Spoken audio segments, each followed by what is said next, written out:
Hello, students. The last time you were in art, we were talking about pixels.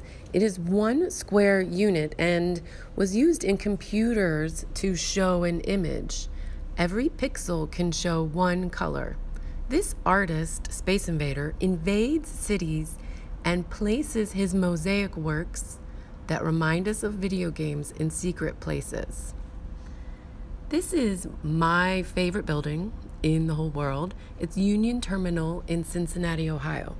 When you walk into this atrium, you look up and you see beautiful colors and architecture, but you also see an enormous art piece wrapped around, filled with figures in Cincinnati history. What's amazing is each one of these figures is probably about 12 or 14 feet tall and has exquisite detail that you can't even see from far away. This shows one of the figures with Cincinnati in the background, and this is what that figure looks like really up close. Mosaics are brilliantly colorful, yet all together they can show something as simple as skin tone. So mosaic has been around for a very long time, from the days of ancient Greece until today. Look at all the shapes and pieces and the way that the artist fits them together to make this beautiful face. Here is another portrait created by a master of mosaic. So we are kind of combining the idea of pixels and mosaic and using pieces of construction paper to create a portrait. This one is inspired by Minecraft, but you might be inspired by something else today. Wherever your squares of paper take you, you can begin. So this is a super fast forward of how I created my mosaic using the squares of paper and a glue stick. It's pretty simple. I just glued down onto the square and then pushed the square on top and held it for just a moment.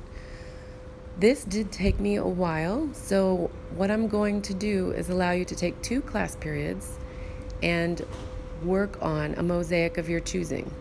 You can choose a portrait, a Minecraft portrait, or you can choose something else. You are required to make it symmetrical, and you are required to fill your whole picture plane. That means fill the paper with pixels. And here is my completed portrait mosaic from top to bottom.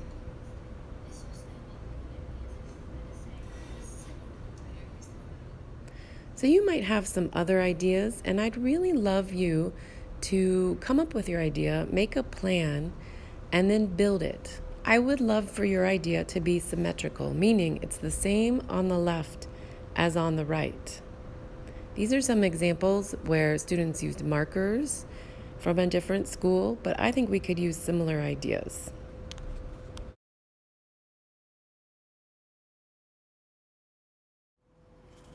The paper we are using is 9 by 12, and for the portrait, I glued over 3 long rows so that I could connect 2 papers together. This makes it about 14 by 12. So it's 14 squares tall and 12 across. I wait to do my pressing until I see my lines and my grid are exactly perfect. All right, you can use a single piece or you can use 2 pieces together like me. Have fun. When you do glue your papers together, they might look a little off center because the edges won't line up. That's fine. Miss Yao will help you trim. Lots of students begin by trying to draw lines where they think their image will be on the paper. Others do a small version on smaller graph paper so they can play around with some different ideas. You do what works for you. My only challenge to you is to try and have symmetry in your art. Is that top picture symmetrical? No. Is the second one symmetrical? Well, the shape is, but the pepperonis weren't. Finally, if I put a midline down my last one, whether it's on a line or not, I can see that it is symmetrical, and even the pepperonis are symmetrical. Have fun.